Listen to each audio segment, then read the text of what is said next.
The Phoenix Suns had taken a commanding 2-0 lead on the Dallas Mavericks, while posting some insane offensive numbers that must have had Jason Kidd very concerned with the rest of the series. And while a lot has changed since then, allowing the Mavs to tie the series at 3 games apiece, the biggest adjustment that jumps out at me is the almost complete abandonment of a particular offensive set by Monty Williams. Why did they change their attack? Did the Mavericks do something that made them change their mind? It's also baffling to me that it has me repeating in my head over and over, "Don't change the L. Don't change the thing." The Suns' love of the Spain pick and roll has been well documented here, and perhaps it's like an old flame where you just forget about it for a while and you hope they say, but after watching them destroy the Mavericks defense with it for the first 2 games, it makes no sense why they changed their attack so drastically. In games 1 and 2, they scored on Spain pick and roll no less than 9 times. I'm not talking about just running it and maybe getting some good shots. I'm talking about getting buckets. They started out the first play of the series with a subtle way to hide what they were running, with Booker curling off a Crowder screen to the hoop, actually passing it to Crowder, but this is all misdirection as Ayton comes up the ball screen, Booker is setting the back screen on Ayton's man, and Chris Paul is left open as the Mavericks royally screw this up. They had Powell slide over to contain, avoiding the back screen before getting back to Ayton, who's rolling. Bullock wants to switch onto Booker at the top, relying on Torrey Smith to switch to Paul. He doesn't get that memo, and it's a wide open shot. With Cam Payne running the show and JaVale in for Ayton, they run it again later in the first, and you can see the Mavericks want to keep Dinwiddie on Payne, with Kleba showing for a second before getting around the back screen to find McGee. Finney Smith does not want to switch, but they catch Bertans on a closeout, and all the good spacing yields the drive and dish for the easy McGee dunk. In the second, Crowder sets a quick drag screen, but that's just distraction for the main event because Bullock doesn't get around the screen fast enough. Powell, instead of containing for a second, does a full switch. Bullock doesn't switch because his primary objective was to stick to the ball handler.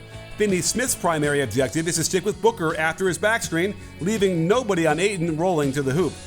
On this possession, they add another ball screen out top with Cam Johnson, but you can see Booker is still setting up the back screen Ayton's man. This time, Dallas adjusts by switching Finney Smith onto Paul and Bullock picking up Booker. This was the best defense so far, right up to the point where Bullock allows middle, Powell doesn't rotate to help, and it's an easy dunk.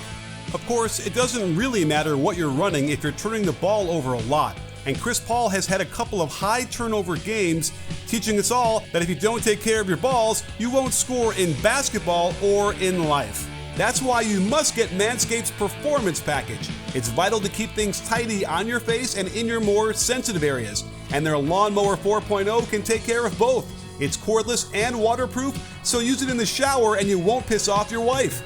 But Manscaped's Performance Package has tons more. Their Weed Whacker defends you all up in your face, sending those annoying nose and ear hairs back into the stands.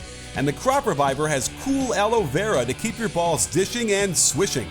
Unfortunately for CP3, he's got the Mavericks hounding him into fumbling his balls too often. So avoid those pesky defenders in your life. Instead, use my code BBALL to save 20% off your order. But I'll also call Manscaped and tell them to give you 2 free gifts for a limited time: the Shed Travel Bag and Anti-Chafing Boxer Briefs. I wear these all the time, and I wouldn't trust anyone else next to my Performance Package. So click on the link below, use my code BBALL, and it will all make a lot more sense why the Suns use Spain pick and roll so effectively. To end the half, they spread the floor, wind the clock down, then use Johnson in the Booker roll. Notice how he can release to the wing early and still find a closeout to attack. I like how Ayton steps up the screen on this drive. 2 defenders go to the ball with 2 seconds on the shot clock, but Ayton is able to knock down the open mid-range. In Game 2, they open with Spain again, and we see that same disguise with Booker curling around Crowder before getting into the initial position. This time, Bullock tries to force CP3 away from the screen and Powell containing on the left side. Because Powell is almost at the 3-point line, Booker doesn't backscreen, but he gets a flare to the wing. They flow nicely into the handoff to the corner, and Brunson is in poor position on the catch as Bridges gets right into the lane for an easy pull-up. More adjustments. Bullock tries picking Paul up in the backcourt and pressing the heck out of him. This forces Ayton to come up even higher to set the screen, stretching Spain way out on the floor.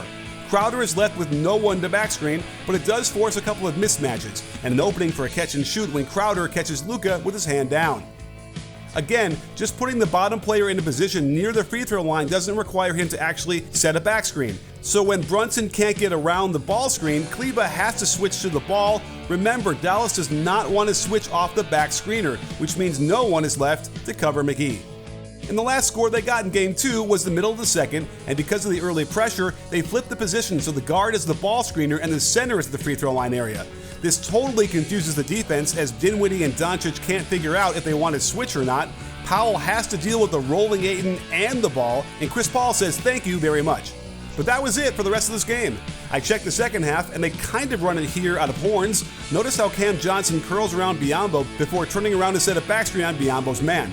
Brunson sticks to the ball handler, Kleber hustles to contain while Luka covers for him, leaving Johnson open on the skip for a good shot he can't knock down. In the fourth, they try to run it again, but watch how Dallas defends it this time. They switch Brunson and Kleber before the ball screen happens. CP3 doesn't run his man off the screen, and Dallas switches the back screen to get right back to where they started with no advantage to the offense. CP3 tries to hit Biyombo on his roll, but the pass is way off. Based on how well the offense was humming to this point, I expected they continue roasting the Mavericks defense with Spain pick and rolls. But nothing prepared me for the fact that the Suns would only run this set a total of 9 times in the next 4 games and get a measly 4 points out of it. In Game 3 to end the second quarter, Dinwiddie stays with the ball, Kleber shadows to avoid the backscreen, and the Suns add a wrinkle to curl Booker around Ayton to the left wing. Booker is walled off on that left side, and he can't get by 2 defenders before Kleber knocks the shot out of bounds. To start the fourth, they miss McGee getting a free run to the hoop when Kleber has to contain the ball, but they also get an open corner 3, and Shamet can't hit it. The next time they run Spain is in Game 4, midway through the second. This time they switch the initial pick and roll, and the mismatch on Ayton is of great concern, so Luka bumps down to help. This gets the Suns a wide open corner 3, but Crowder is way short.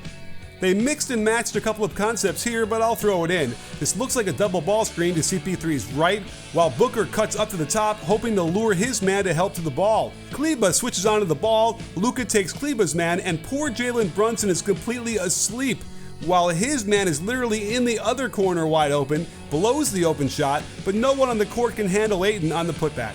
Let's see how the Mavs defended this one. Basic drop coverage in the pick and roll. Bertans doesn't leave Johnson, who needs to be setting the actual screen here, and they'll live with as many McGee floaters as he can shoot. With Booker handling it, he puts immediate pressure on Kleber to stay with him when Finney-Smith can't get around the screen quick enough. Brunson will not leave the back screener, and when Luka has to correctly crash down to help on the Ayton roll, it leaves a wide open corner 3. Bridges bricks this one, and even though Cam Johnson fights harder for the offensive rebound, the Suns still can't convert this trip into a bucket as yet another open 3 bounces off the back rim and the Mavs get a big stop. I didn't see them run it once in Game 5, which is shocking considering the consistent quality of shot they were getting out of it, and then only twice in Game 6 to end the second. They basically double the ball before Bullock peels off to get the roll man, and Doncic doesn't switch off the back screener. They get bailed out here as Finney-Smith makes just a little bit too much contact off a bad skip pass. Already down by a lot, they run it a second time in the third, and I think I like this defense the best. Powell switches onto the ball, and the other 2 switch as well. This does leave a mismatch down low, and while the Suns recognize it and try to exploit it, the Mavericks' pressure is having an effect as Bridges just coughs it up after flashing to the elbow for a high-low entry. Game 6 was a low point for the Suns offense, scoring an absolute season-low 86 points. And the idea that they'd struggle this much while barely running a set that clearly gives the Mavs so much trouble is mind-boggling. It's unclear who is responsible for such a drastic alteration of their plan of attack, but I think all Suns fans can join me in a rousing chorus of this song with hopes it will inspire the Suns to